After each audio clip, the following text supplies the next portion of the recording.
C'est l'heure du journal sur Perfect TV. Mesdames, Messieurs, bienvenue. Au sommaire de cette édition, TICAD 9, le président du Conseil fort Essozimna Nyasingbe prononce un discours très fort. Le monde semble toujours être menacé. Une météorite traverse le ciel japonais. Voici les grandes lignes de cette édition. Les détails, c'est dans un instant. Le Togo continue de faire du partenaire multilatéral un axe fondamental de sa diplomatie économique. Le président du Conseil fort Essozimna Nyasingbe l'a réaffirmé ce 21 août 2025 à Yokohama, au Japon, à l'occasion de la deuxième plénière du haut niveau TICAD 9 consacrée à la promotion du commerce et de l'investissement. Il a prononcé un discours très fort que je vous propose de suivre. Excellences, Mesdames et Messieurs, les chefs d'État et de délégation, Mesdames et Messieurs, distingués invités, nous nous retrouvons à un moment où le monde est traversé par l'incertitude. Les routes maritimes sont fragilisées, les chaînes de valeur bousculées et la compétition stratégique s'intensifie partout. L'Afrique et le Japon, ainsi que l'océan Indien, ne sont pas en marge de ces bouleversements. Nous en sommes au cœur. La question qui se pose à nous est simple. Voulons-nous subir cette turbulence ou voulons-nous en faire une opportunité pour bâtir un espace de stabilité et de prospérité partagée?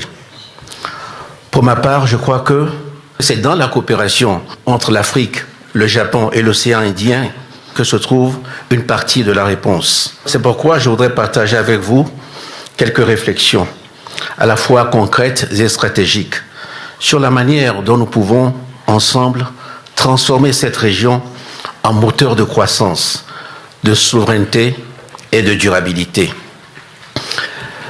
D'abord, le rôle logistique et industriel que peut jouer l'Afrique, notamment l'Afrique de l'Ouest. Mon pays, le Togo, a choisi d'être une porte d'entrée stratégique au service de la ZLECAf et de l'ensemble du continent. Notre port de Lomé, seul port en eau profonde de la côte ouest africaine, est déjà un hub logistique incontournable, capable de connecter directement la production industrielle japonaise aux marchés africains. L'installation prochaine de Toyota, que nous espérons vivement, fera de Lomé un centre de distribution vers toute l'Afrique et un symbole fort. Cette installation illustre la confiance dans la stabilité et la compétitivité de nos infrastructures. Pour nous, ce n'est pas seulement un investissement, c'est la confirmation que l'Afrique peut offrir aux investisseurs internationaux des plateformes modernes, fiables et attractives. Ensuite, la deuxième idée est que nous devons aller plus loin que les infrastructures. L'Afrique et le Japon doivent co-créer des chaînes de valeur industrielles.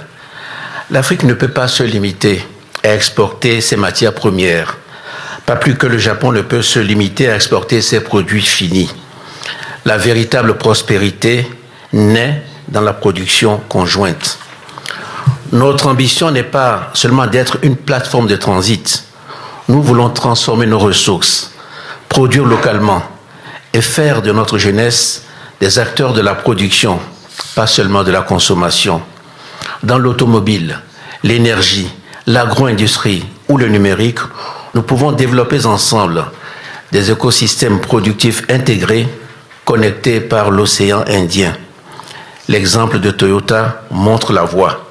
Ce type d'investissement qui combine à la fois transfert de technologie, formation de nos jeunes et création d'emplois locaux doit se multiplier.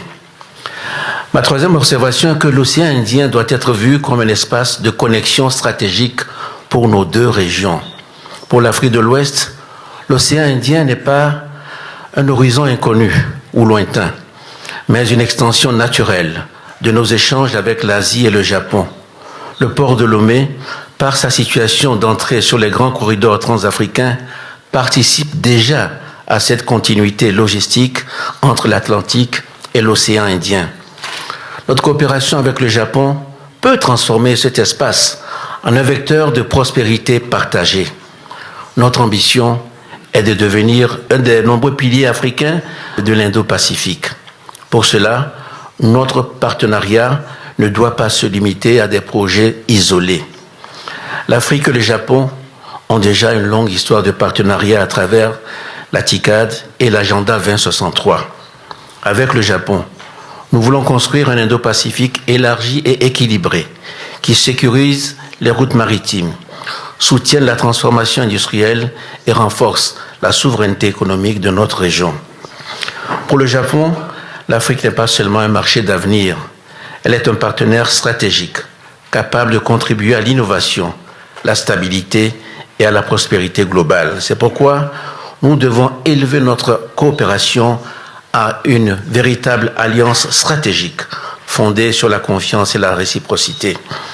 Enfin, je voudrais dire que notre coopération doit protéger les sociétés autant que les marchés. L'océan Indien n'est pas qu'un espace commercial, c'est un espace humain et environnemental.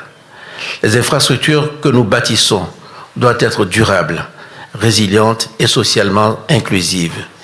Il n'y aura pas de développement durable sans paix, ni de prospérité sans cohésion sociale.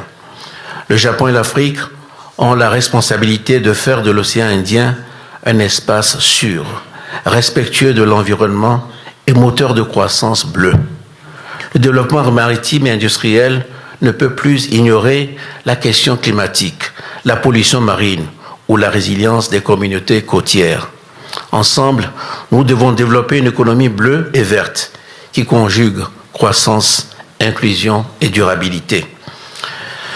J'ai voulu vous proposer une vision ambitieuse mais réaliste.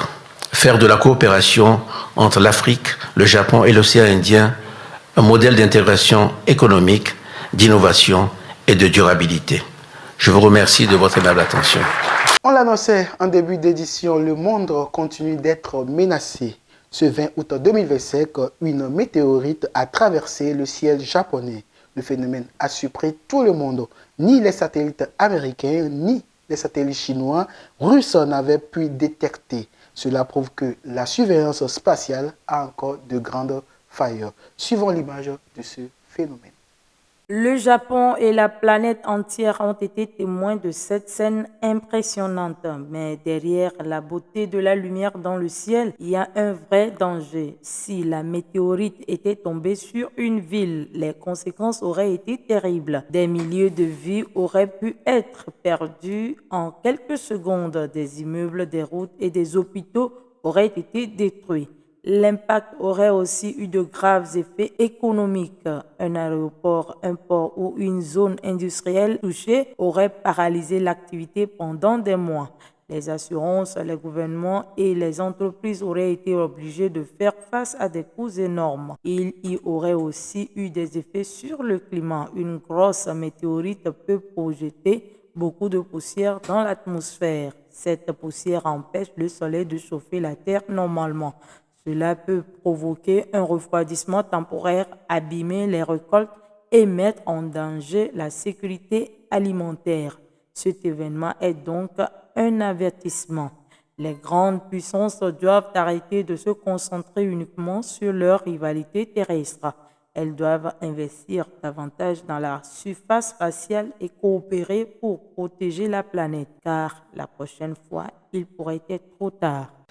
L'armée russe a mené une attaque aérienne massive sur l'Ukraine dans la nuit de mercredi-jeudi qui a fait des morts dans l'ouest du pays et a endommagé une usine d'un fabricant américain de produits électroniques.